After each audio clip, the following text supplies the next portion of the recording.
Today, we are going to get the scoop on everything that went into building the incredible career of Anna Pacitto. She is an absolute legend in our industry. I mean, in terms of accolades and awards, I mean, the list goes on and on and on, but here's just a few highlights. She's won the NAHA Hairstylist of the Year and Master Hairstylist of the Year. She's a 4-time NAHA Salon Team of the Year award for her salon company, Pure. 2-time Canadian Hairdresser of the Year with both the Contessa's and Mirror Awards, and 4-time Master Canadian Hairdresser of the Year, including, believe it or not, she was the first ever female to win those awards, which was a real milestone, especially in Canada, and I could say groundbreaking, really. On top of obviously many other international awards that would take the entire podcast to go through. But honestly, I can very much say we're grateful to have you here with us today, Anna, to sort of share your experiences and learnings. Just thank you very much for being with us today. Oh, thank you, Scott. And I'm blushing. I don't know if you see that through. Thank you so much. And thank you for that introduction. Well, it's well deserved, for sure. The first time that I met you, if you remember, was on a cruise ship in the Caribbean, I think back in 2009, and obviously have had many different experiences with you over the years. And anytime there's a big hair event in the industry, I always see you there. You're a cornerstone of our industry for sure. So. Anyways, looking forward to getting into your story and to sort of share some key learnings with our listeners. But we always like to start our show with an S.O.S. signature question. So I'm going to start you off with this one, Anna. If you could do any celebrity's hair that you have not already done, who would it be and why? Oh boy, you got me on that one. Who would it be and why? Oh my goodness. You got me stumped. You get to pick anyone. I get to pick anyone. So, this is very, very weird. And it's not because all celebrities, have the best of the best. So I don't see anybody who truly needs a makeover, but you're going to find this response quite amusing. I was always curious about this. Does the Queen know that the best hairdressers in the world actually live in England? And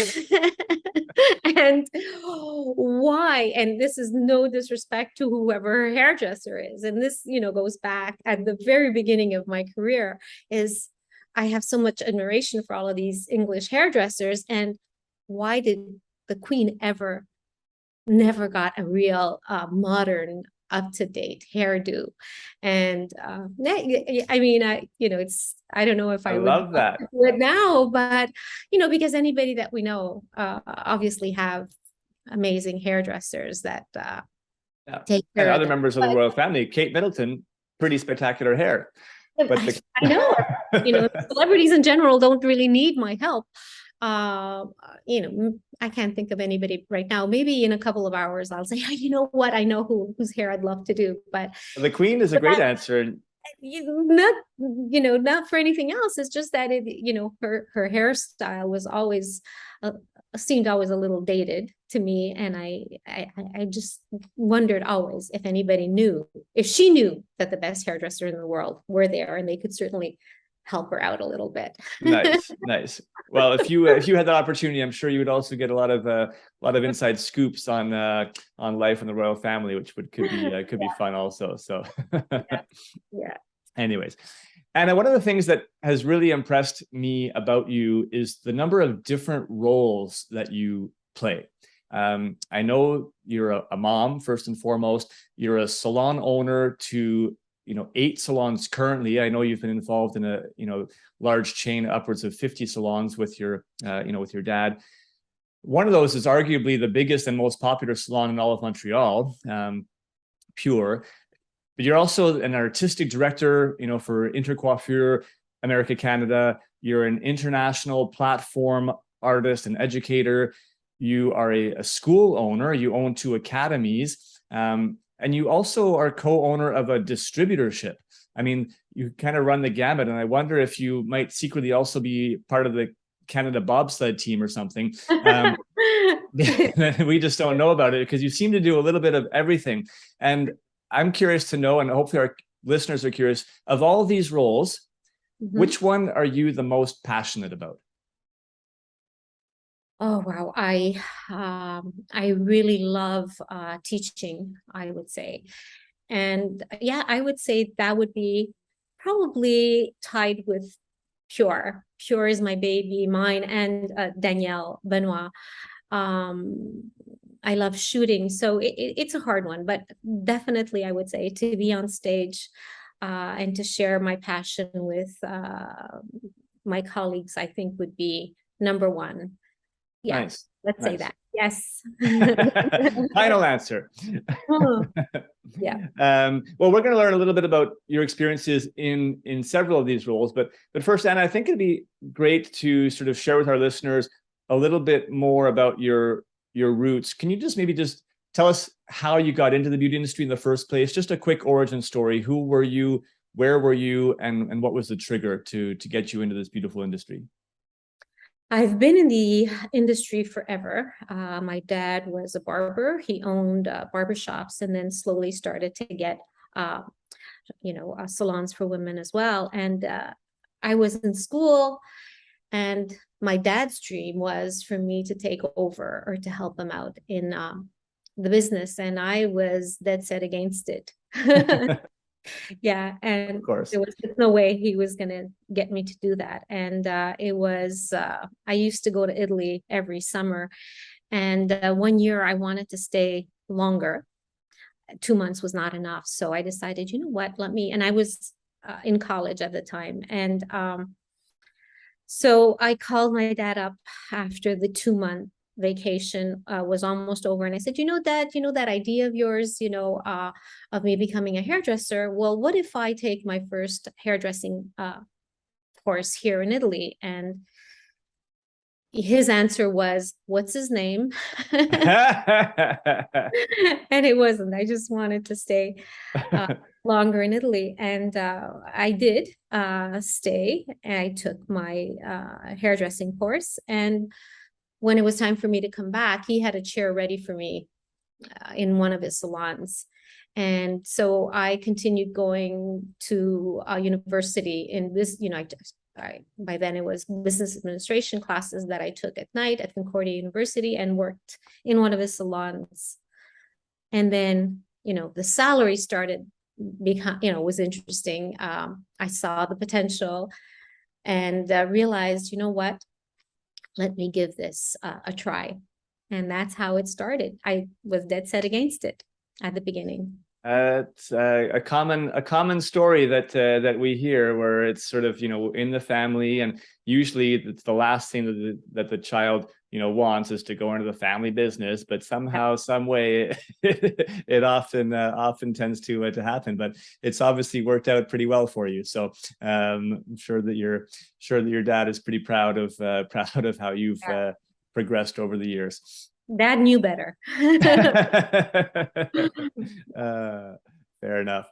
Let's talk a little bit about photo shoots first. You mentioned that you love doing shoots, and you've been doing photo shoots for a very, very long time and extremely successfully. Do you remember how old you were when you did your first photo shoot? It was in my probably late 20s, early 30s. Just a few years ago. Okay. Yeah, just a few years ago, exactly. Yeah. And nice. There are two sounds that always intrigued me, and that was the scissor over comb clicking sound, watching my dad do hair as a barber, and the clicking sound, from a camera that I always thought was music to my ear. And I don't know, somehow they do connect. And The first time I started seeing the results, I was hooked almost immediately. When I started seeing photographs those days, it's not that long ago.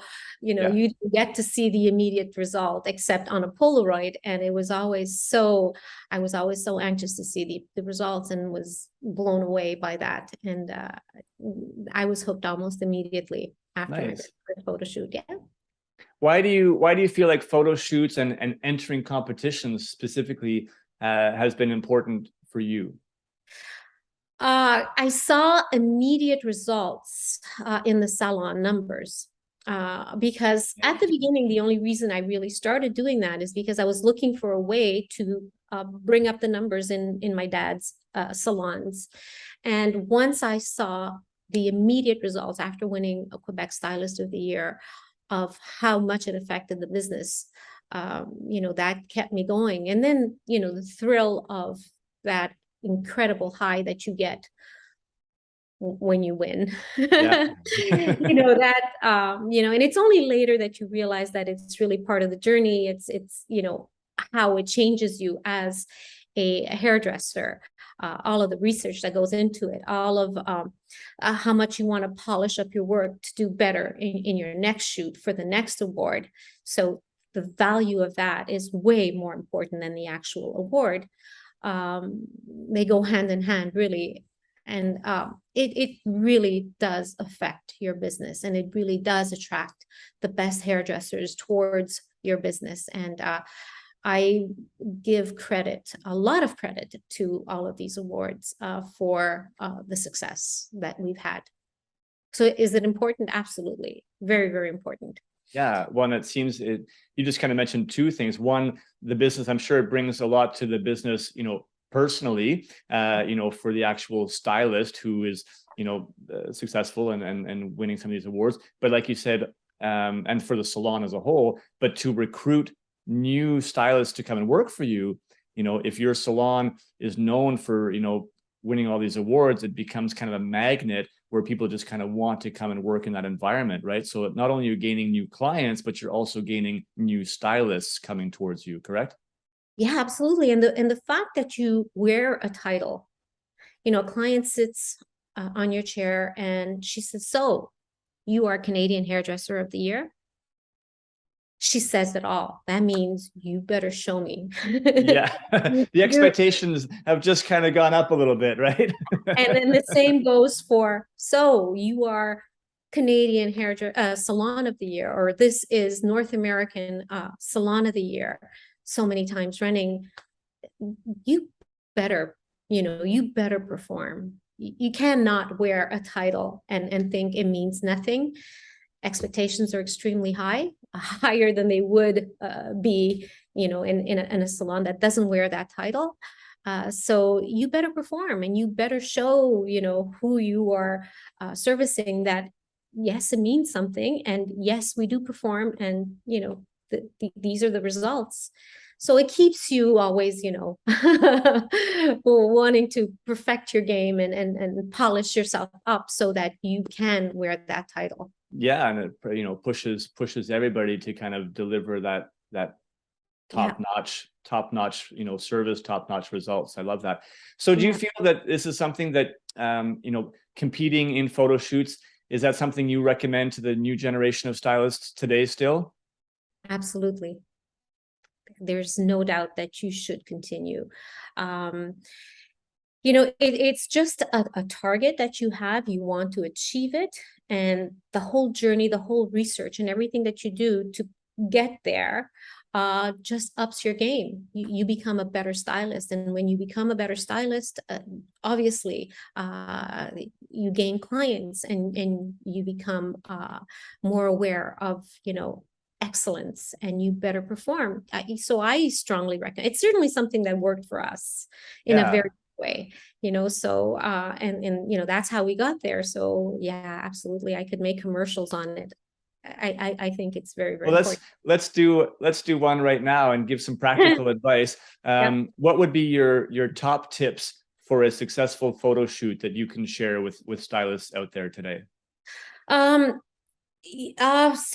I think that definitely you should pick an amazing photographer, because if what you are producing isn't photographed correctly with the right lighting and the right ambiance, it's not going to get anywhere. Yeah.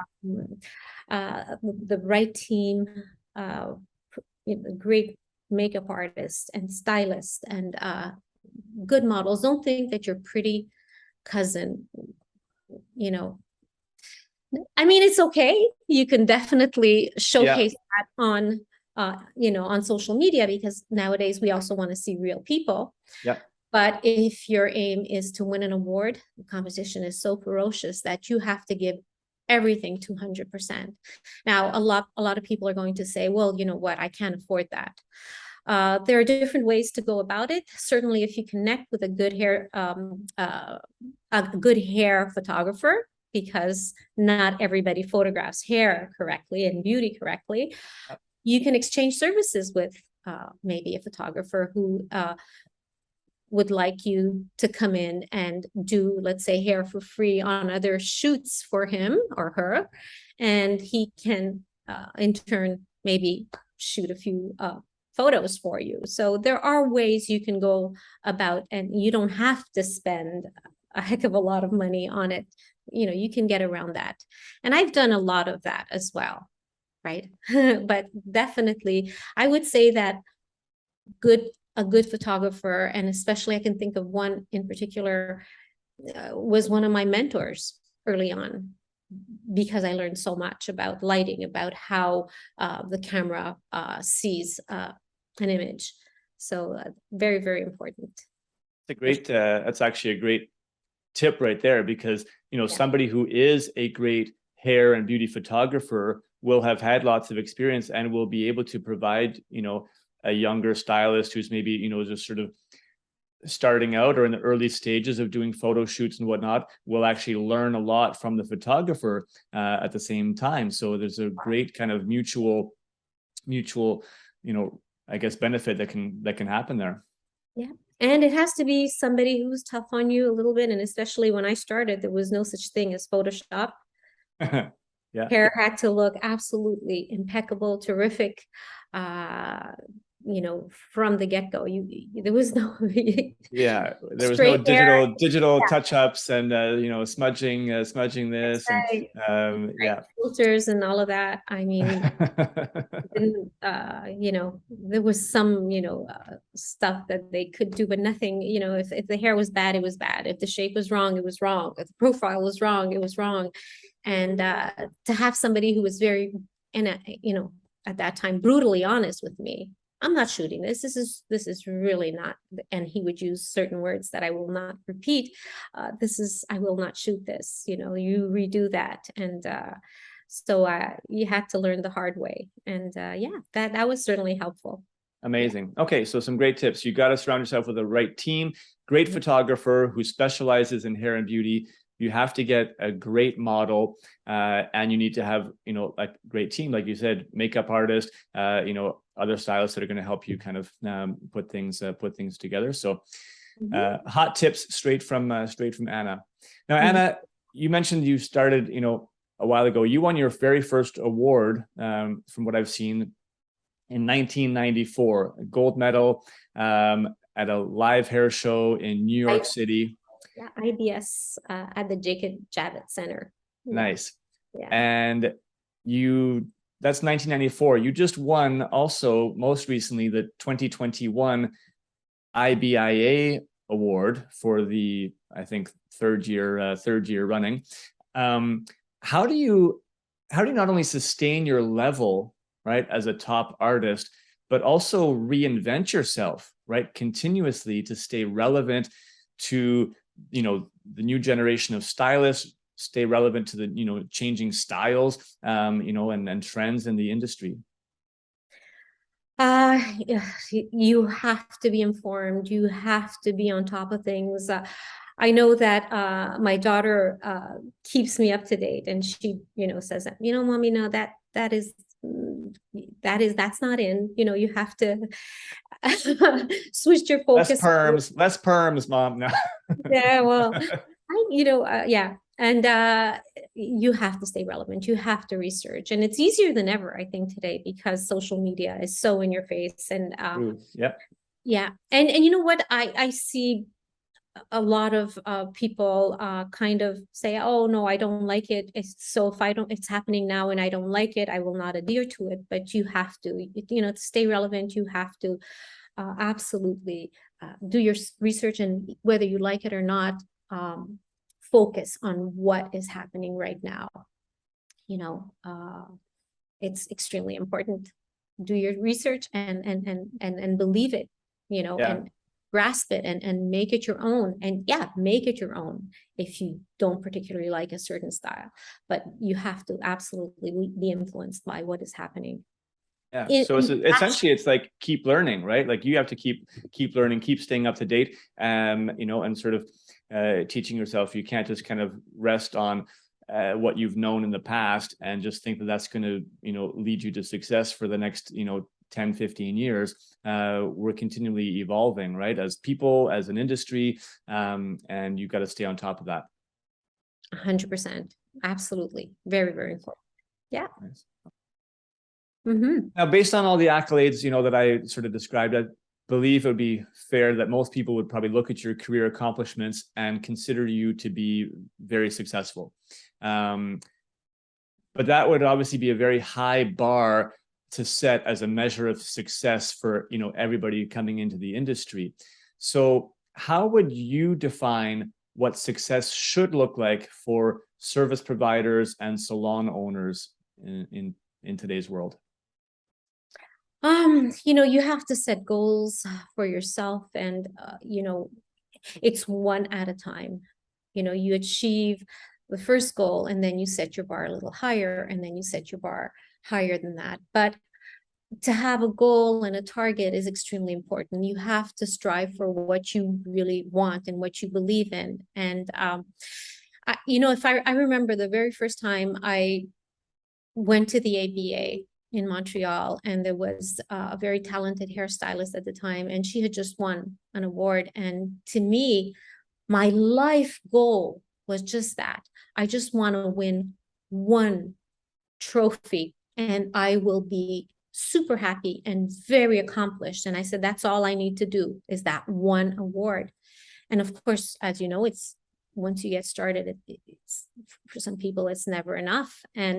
But set one goal, something that you want to achieve, and what you may want is, maybe I would love to work at that salon with that hairdresser. Just set one goal at a time, and the rest will follow. To think, I want to win hairdresser, NAHA hairdresser of the year, master. You can't start with that. I mean, you can have it in your mind as a final or one of your top aspirations, but start with something that you think is possibly achievable and take it from there. Because once you get the taste of that victory, meaning, and victory is not necessarily an award. Victory could be, I want to work at that salon with that person. That's absolutely right. So set your standards, to something that is achievable. And as soon as you get there, it's almost human nature. You will want to get to the next target and the next goal, and so on and so forth, and don't be afraid to not get there. I think the best learning experience I ever had was after winning the gold medal in New York. And there were almost 90 competitors, in a North American competition. I won gold there, and I came back the following year, and I just wanted to win the provincial title, and I came in 10th. Okay. Yep. That was, for me, the best learning experience I ever had. And in my mind was, wow, I'm a fluke. That last gold medal was, I was just lucky. I'm not real. This is, I don't have that much talent. But I went away from that saying, never again. This will never happen to me again. And I worked 10 times harder erase that, but and I didn't erase it at all. It's in my mind constantly, because to me it was, that will never happen to me again. I will work that hard for it not to happen again. Yeah. So don't be afraid. Learning. Welcome failure. Welcome failure. If you fail at something, it means something. It will bring you something. I love this conversation so much. I mean, there's a lot of really great life lessons, coming from this. And, one quote that I've heard that I always love is that there's no such thing as failure unless you quit. Right. So failure, like you said, is just opportunities to learn, and you still have time to, come back and keep working on it, to get to whatever your goal or objective was. Yeah. If you quit and you actually stop trying, now it's failed. That goal is failed, right? But so don't look at failure as not achieving something. It just means that, it's another learning step in order to finally achieve what you need to. The other thing, when you talked about goals, I agree. I always talk about the importance, though, of setting, I think, both goals. You need to have quite ambitious goals, because it's going to push you a little bit further, a little bit farther.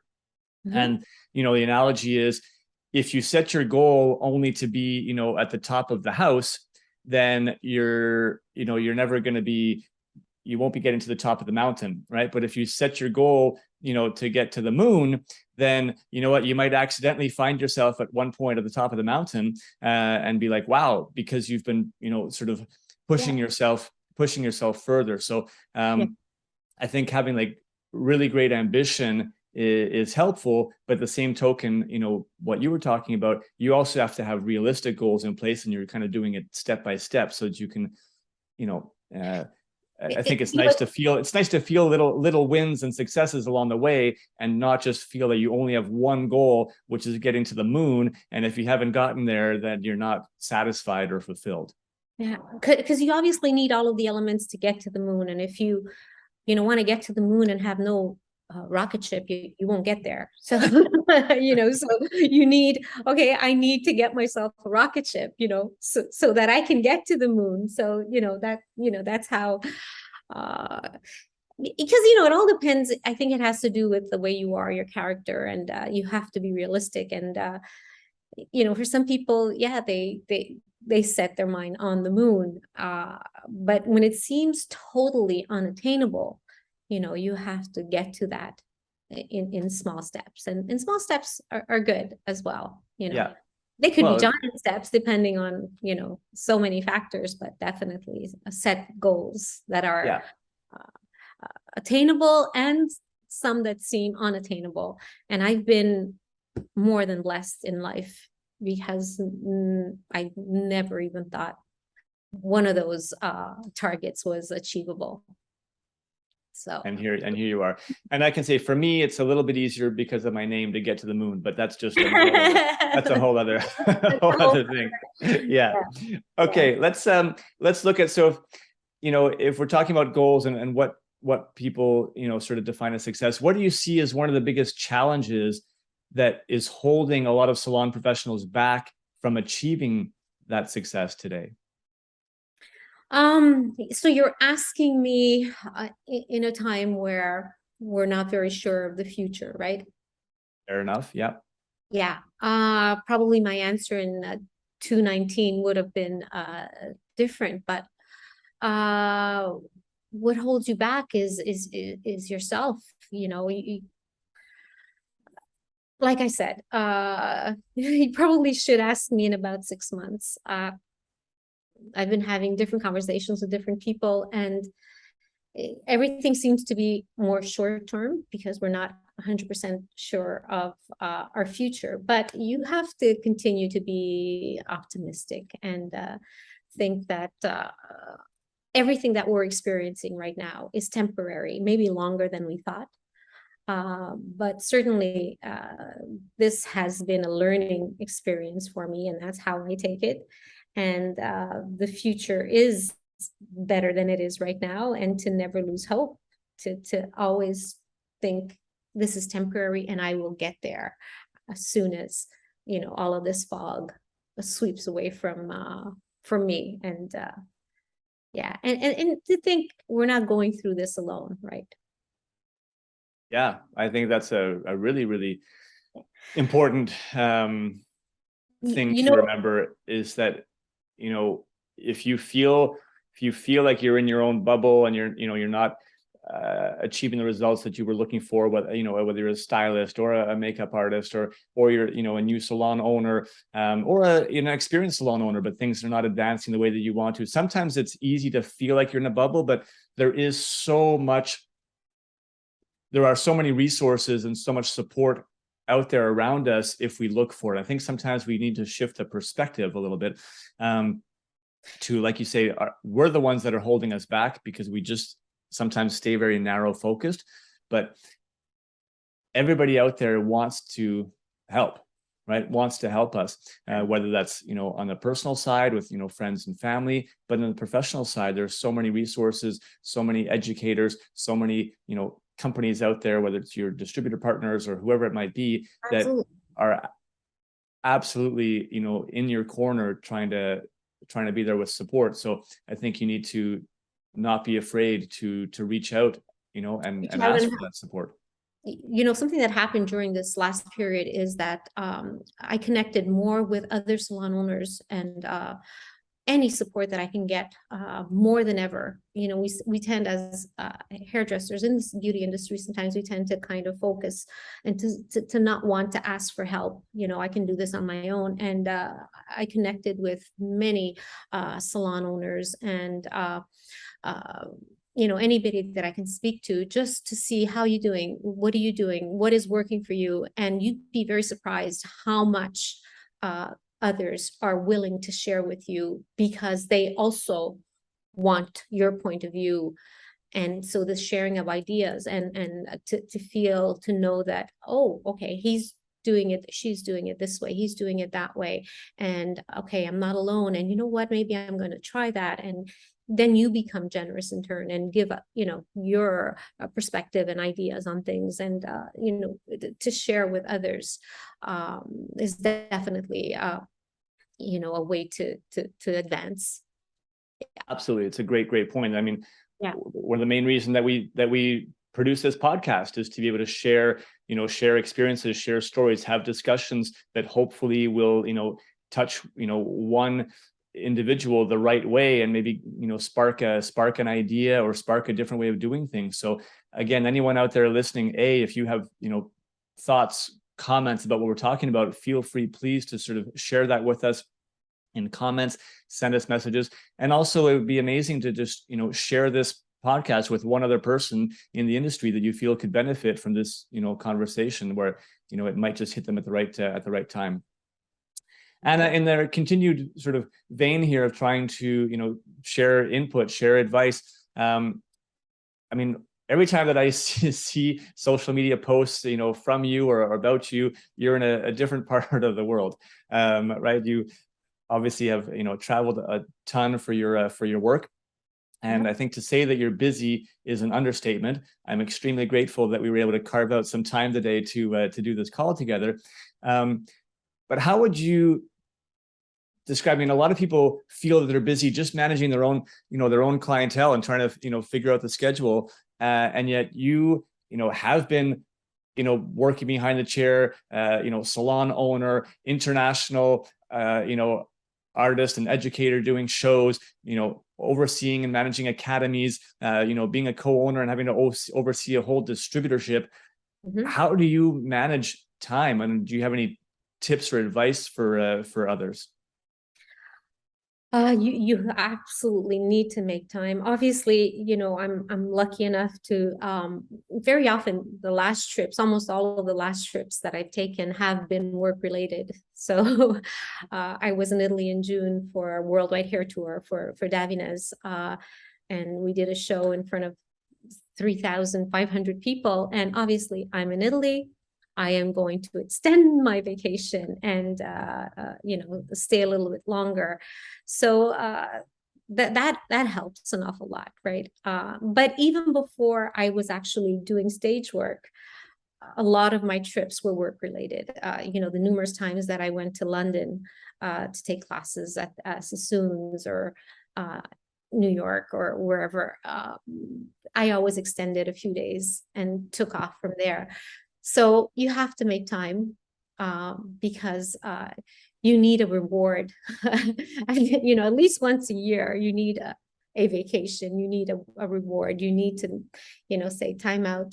I need to relax and, breathe a little bit. But I'm doing it more and more, which is a good thing. But you need to take time off. But now that I think of it, it's almost rare that my trips are not attached to a class or a show or some kind of hair industry event. Yeah, I'm sure it makes it a little bit easier to make it happen. But how would you, like, what kind of advice would you give to somebody in terms of just managing their time of, being a stylist behind the chair, being an owner and having, all the staff issues to sort of deal with and manage, managing an academy, being an educator and having, commitments to be, going on the road and doing education classes. How do you manage all that from a scheduling standpoint? So I think that without going crazy and stressing yourself out, right? Well, I think it stems down to my dad, who's been my life mentor, and he's always had in every salon that he's had, and we still own about 30 salons. There's a partner there. Okay, so we don't own anything. I don't think we own anything on our own. I strongly believe in partnerships. You obviously have to pick the right partners, but when you go away and you still have a partner that stays back and runs the ship, in the various businesses, obviously it's a little easier.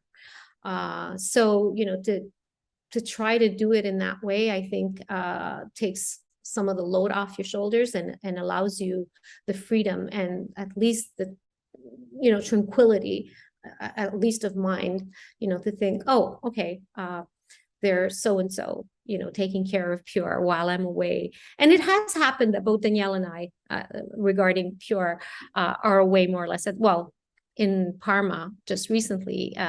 He came as well. And one of my other partners, Isabel from Blake, was there as well, and a few others. But we certainly had very solid managers in place that took care of the various businesses. The academy these days is easy because it's not, it is Pure Advanced Academy and the distributorship academy advanced classes that the distributorship gives out. So those are quite easy to manage. And with experience, you just find a way. But it is extremely important to take time off to, rest and get inspired away from home. And you have to reward yourself in that way. And it probably, like, it helps you recharge a little bit, right? So that you can actually then, when you are on and working, you have more energy to give to the people around you, right? Yeah, it's and this is something that I got from one of my photographers. Okay, so you start early, 8 to very often, with some people it was 8 to whenever we're done. No. He said 8 to 6. He goes, that's it. I don't go beyond 6. And I said, well, why? Why not? He goes, because everybody is dead tired. After a while, everybody's dead tired. And anything that you create when you're dead tired and you just don't have the energy anymore is not worth looking at. It's not worth the effort. So that almost became a way of thinking. If you're exhausted and dead tired and cannot perform and cannot produce anymore, there's no point. You're not producing excellence anymore. And this is in any aspect of our industry or for anybody, really. So you need to get recharged, and it needs to be a regular thing. So very, very important. Love it. Mm-hmm. All right. You mentioned something there that I want to sort of follow up on. You, as an individual, have touched and influenced so many people over the years in our industry. And I'd love to know who has been one of the biggest influences for you in your life. Okay. Oh, that's easy. My dad, brilliant businessman, who came here over 60 years ago with nothing in his pocket. He was a barber in Rome, and definitely on the business side and the determination side, he is a huge influence. And now if we're talking about industry mentors, I have a few. My business partner, Danielle, Benoit, Richard Saint Laurent, who is a team member at Pure right now. Big names like Angelo Seminara, a lot of my colleagues at Davines, like Michael Pulcinelli, James Abulba, who I connected with an awful lot during the free time that we had during the pandemic. Eugene Solomon, so many. And I thank them because we, as artists in the beauty industry, constantly need to be inspired. And, I look up to so many people, and I'm not shy to give them credit. Yeah, for sure. Fantastic. You're a very, very humble individual. And I think it showcases the importance of surrounding yourself with people, not staying in your own lane, right? Looking for support, because it's going to ask you to think about different things in your own world. You're going to be inspired in different ways. You're going to learn about different ways, and everybody ends up, kind of inspiring and influencing each other along the way. So super, super important lesson, I believe. What does the future hold for Anna Pacitto? What can we expect from you in the coming years? Any projects that you want to share? We obviously I keep doing classes and teaching, especially for with Davines, in collaboration with Davines. October coming up, big show in New York City for Intercoiffure, here on stage in Miami in the following year, Mexico coming up soon in November. So education, classes, shows definitely are already on my schedule.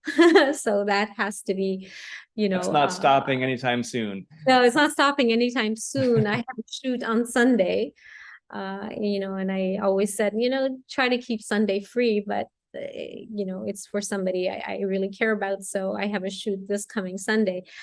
But one of my priorities is to keep the businesses solid.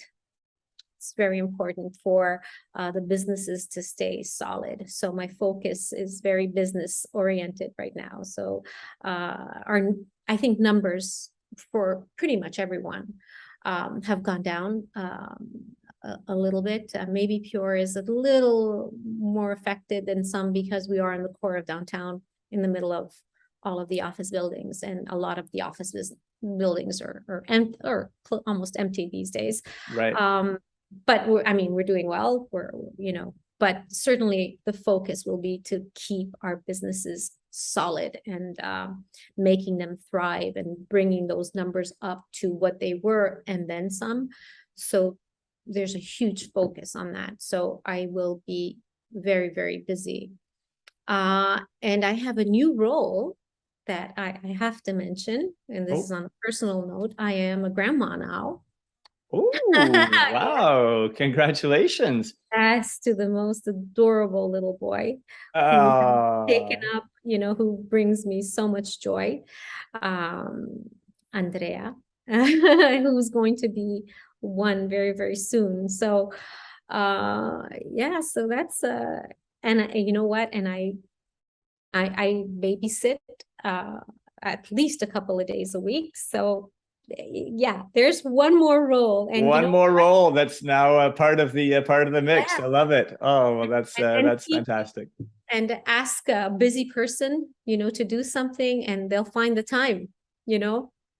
It's amazing how when you have the right perspective on life, that that happens, right? You do find the time for things that are important. And I believe that those types of moments, when all of a sudden you become maybe a parent for the first time or a grandparent for the first time, your perspective changes to realize what's truly important, and it allows you to deal with some of the other stuff a little bit more easily.